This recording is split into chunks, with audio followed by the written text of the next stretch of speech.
A chef uses 3 bottles of oil to make a salad dressing. Each bottle contains 1.5 quarts of oil. The cost of 1 quart is $5.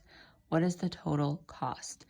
So if we have 3 bottles, that means we have 3 groups of 1.5. So here's 1 and then 1/2. And I'm going to repeat that 3 times. And then I'm going to figure out how much I have all together. So I have 1, 2, 3 full quarts, and 1/2 and 1/2 is 1 whole, so that would be my 4th quart. And then I have 1/2 left, so I have 4.5 quarts of oil. If each of 1 quart is $5, that means I need to take this 4.5 quarts and multiply it by 5. So I'm going to take the 5 and multiply it by 4, and the 5 and multiply it by 1/2. Again, I could use a sketch and show 5 groups of 4.5.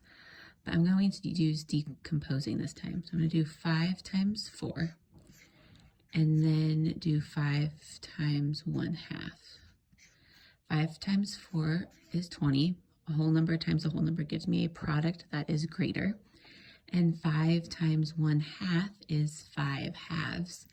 A whole number times a fraction gives me a number that is less than my whole number but greater than my fraction. So 5 halves fits that. And 5 halves is actually the same as 2.5 because I can put 2 groups of 2 in 5 with 1 left over. So I'm going to add 20 to 2.5, and that gives me 22.5.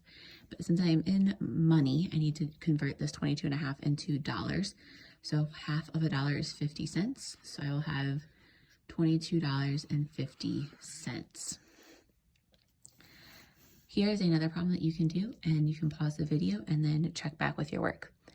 Lisa buys 4 packs of chicken. Each pack weighs 2 3/5 pounds. The price of chicken is $2 per pound. How much does Lisa pay for 4 packs of chicken? Go ahead and pause the video and check back.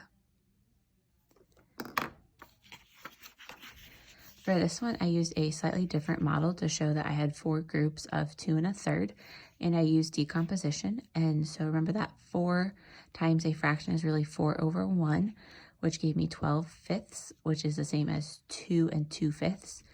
And that gave me 10 2/5 pounds.